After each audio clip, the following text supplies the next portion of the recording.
इंदिरा धीरे धीरे सभी विभागों का बजट पेश कर रही थी और अचानक बोली, मुझे माफ करिएगा। सभी लोग चिंतित हो गए, सभी एक दूसरे का मुंह देखने लगे। मुझे माफ करिएगा, मैं सिगरेट पीने वालों के जेब पर ज्यादा बोझ डालने वाला हूं। सिगरेट पर 3% से 22% टैक्स बढ़ा दिए हैं। भारत के इतिहास में पहली बार कोई एक महिला देश का बजट पेश कर रही थी। इंदिरा पहली महिला प्रधानमंत्री के साथ साथ पहली महिला वित्त मंत्री भी थी और इंदिरा के रवैये से सब परिचित था, जिसके कारण आज भी उन्हें याद रखा जाता है और याद किया जाता है। जब जब बजट बनती है तब तब इंदिरा का जिक्र हो जाता है। पेंशन वालों का पेंशन 40 रुपये बढ़ा दी, जिसके कारण जितने भी सरकारी कर्मचारी थे उनके चेहरे पर चमक आ गई कि इंदिरा गांधी ने अचानक 40 रुपये बढ़ा दी। 40 रुपये की कीमत काफी थी उस समय में। सरकारी कर्मचारी जो कर्मचारी कर रहे थे काम, उनके भविष्य के लिए भी इंदिरा गांधी ने बहुत अच्छा उपाय निकाला और उनके भविष्य के लिए एक कदम बढ़ाया, जिसका नाम हम लोग अभी भी सुनते हैं, ईपीएफ। पहले बजट 28 फरवरी को पेश किया जाता था, लेकिन मोदी सरकार जब आई 2014 में, उसके बाद 2017 में मोदी सरकार ने कुछ इसमें बदलाव की और बदलाव ये की कि 1 फरवरी को बजट पेश करने लगी। भारत के इतिहास में अभी तक 2 महिलाएं वित्त मंत्री बनी है।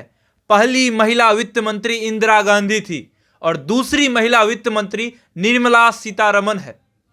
निर्मला सीतारमण कल बजट पेश करने वाली है, लेकिन हम निर्मला सीतारमण की बात नहीं करेंगे। हम बात करेंगे भारत की पहली महिला प्रधानमंत्री के साथ साथ भारत की पहली महिला वित्त मंत्री इंदिरा गांधी की और इंदिरा गांधी के बजट की।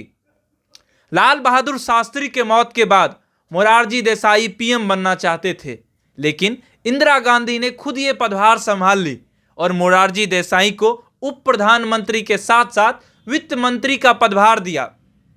मोरारजी देसाई उप प्रधानमंत्री के साथ साथ वित्त मंत्री बने, लेकिन मोरारजी देसाई फिर भी नाखुश थे, जिसके बाद 1969 में आपसी अनबन के कारण मोरारजी देसाई ने इस्तीफा दे दिया, जिसके बाद वित्त मंत्री का पदभार इंदिरा गांधी ने खुद संभाल ली। 16 जुलाई 1969 से 17 जून 1969 तक इंदिरा गांधी ने वित्त मंत्रालय अपने पास ही रखा, लेकिन उसी बीच बजट पेश करना था क्योंकि 28 फरवरी आ गई थी। पहले बजट 28 फरवरी को पेश किया जाता था, लेकिन मोदी सरकार जब आई 2014 में, उसके बाद 2017 में मोदी सरकार ने कुछ इसमें बदलाव की और बदलाव ये की कि 1 फरवरी को बजट पेश करने लगी। इसके साथ बहुत सारे ऐसे बदलाव की, जैसे कि रेल बजट में भी बदलाव की थी मोदी सरकार।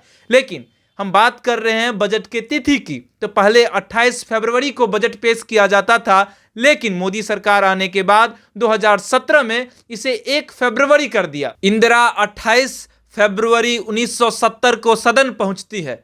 सभी लोग इंदिरा के तरफ सरसरी निगाहों से देख रहे थे, क्योंकि इंदिरा पहली महिला प्रधानमंत्री के साथ साथ पहली महिला वित्त मंत्री भी थी और इंदिरा के रवैये से सब परिचित था। इंदिरा धीरे धीरे सभी विभागों का बजट पेश कर रही थी और अचानक बोली, मुझे माफ करिएगा। सभी लोग चिंतित हो गए, सभी एक दूसरे का मुंह देखने लगे। फिर इंदिरा मुस्कुराई और फिर बोली, मुझे माफ करिएगा, मैं सिगरेट पीने वालों के जेब पर ज्यादा बोझ डालने वाला हूं। सभी लोग ताली थपथपाने लगे, सभी लोग बेंच पीटने लगे। फिर आगे इंदिरा कहती है, सिगरेट पर 3% से 22% टैक्स बढ़ा दिए हैं, जिससे एक पॉकेट सिगरेट पर 1 पैसा से 2 पैसा की इजाफा होगा और देश को 13.5 करोड़ रुपया का फायदा होगा। सभी लोग फिर थपथपाने लगते हैं और इंदिरा को शाबाशी देने लगते हैं। कई लोग इंदिरा के इस रवैये से परिचित थे। कई लोग समझते थे इंदिरा आयरन लेडी है, इंदिरा इस तरह की बोल्ड डिसीजन लेगी। लेकिन इंदिरा के बजट में सिर्फ इतना ही नहीं था, इंदिरा के बजट में और भी कुछ था। इंदिरा बहुत कुछ की। इंदिरा उस बजट में बहुत सारे ऐसे चीज़ों का जिक्र किया, बहुत सारे ऐसे चीज़ पेश की, जिसके कारण इंदिरा को आज भी याद किया जाता है। क्योंकि कहा जाता है महिलाएं घर की बजट बनाती है और महिलाएं बजट बनाने में निपुण होती है।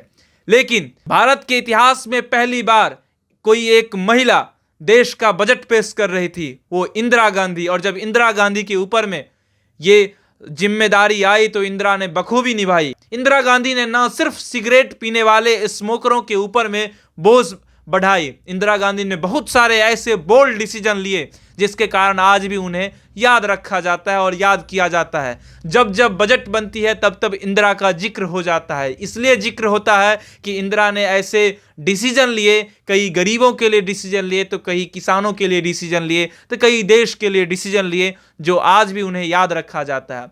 उन्हीं डिसीजनों में से एक डिसीजन था शहर में रह रहे झुग्गी झोपड़ियों के लिए पक्का मकान। अब बताइए, झुग्गी झोपड़ी में रह रहे लोगों के लिए पक्का मकान, कितना अच्छा लगता है ये सुनने में। और इंदिरा गांधी ने इसे शहरीकरण के रूप में इस पर बजट पेश की। इंदिरा गांधी ने कहा कि जो भी झुग्गी झोपड़ी में रह रहे हैं उनके लिए शहर में पक्का मकान होना चाहिए, उनका चयन किया जाए। दूसरा उन्होंने पेश की पेंशन वालों का पेंशन 40 रुपये बढ़ा दी, जिसके कारण जितने भी सरकारी कर्मचारी थे उनके चेहरे पर चमक आ गई कि इंदिरा गांधी ने अचानक 40 रुपये बढ़ा दी। 40 रुपये की कीमत काफी थी उस समय में, और इंदिरा गांधी ने 40 रुपये बढ़ा दी, जिसके कारण ऐसा भी कहा जाता है कि इंदिरा गांधी ने सरकारी नौकरी की अहमियत बढ़ा दी।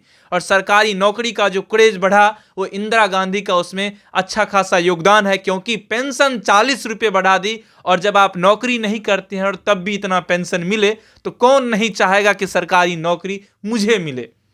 इसके साथ साथ इंदिरा गांधी ने बजट पर 15% बढ़ोतरी कर दी। बजट पर 15% मतलब आप समझ सकते हैं एक देश का बजट, और उसमें जो है उस बजट में 15% इजाफा करके अब नए वित्त वर्ष के लिए जो बजट पेश करना उसमें भी 15% इजाफा करके ये रिकॉर्ड भी इंदिरा गांधी ने कायम की। इसके साथ साथ सरकारी कर्मचारी जो कर्मचारी कर रहे थे काम, उनके भविष्य के लिए भी इंदिरा गांधी ने बहुत अच्छा उपाय निकाला और उनके भविष्य के लिए एक कदम बढ़ाया जिसका नाम हम लोग अभी भी सुनते हैं ईपीएफ। ईपीएफ के लिए ऐसा था कि 8% कर्मचारी अपने सैलरी में से देंगे, या कर्मचारी देंगे या उनकी संस्था देगी, और 8% के अलावा जो भी रहेगा पैसा वो सरकार देगी। और वो जो पैसा होगा वो जब वो पेंशन और रिटायर्ड हो जाएंगे या उनकी हो सकता है तो मौत हो जाए तो उनके परिवार वालों को एक मुश्त पैसा दिया जाएगा। ये सब चीज इंदिरा गांधी लाई। इवन कि किसानों के लिए भी इंदिरा गांधी ने बजट पेश की। पूरे देश में खुशी का माहौल हो गया कि बजट आया, तो ऐसा बजट आया कि पूरे देश में चर्चा होने लगी, लोग तारीफें करने लगे कि एक महिला को वित्त मंत्री बनाया। देखिए महिला किस तरह से घर का ही बजट नहीं देश का बजट कैसे बनाती है। पूरा देश में एक बार फिर वित्त मंत्री इंदिरा गांधी का नाम सभी के जुबान पर आ गई और इंदिरा धीरे धीरे छा गई। इंदिरा वैसे ही आयरन लेडी कही जाती थी, लेकिन ऐसा बजट बनाने के बाद इंदिरा सभी के जुबान पर आ गई। हर किस्म के और हर वर्ग के लोग इंदिरा गांधी को चाहने लगे। बाकी आपकी क्या राय है, प्रतिक्रिया है, आप अपनी राय और प्रतिक्रिया कमेंट बॉक्स में दीजिएगा। मेरा नाम पंकज झा है, आप रेबल न्यूज इंडिया देख रहे हैं। बजट से जुड़ी इस जानकारी को आपको कैसा लगा जरूर आप कमेंट करके बता सकते हैं। वीडियो देखने के लिए धन्यवाद। Thanks for watching Rebel News India. Stay tuned for more updates. Don't forget to like, share and subscribe.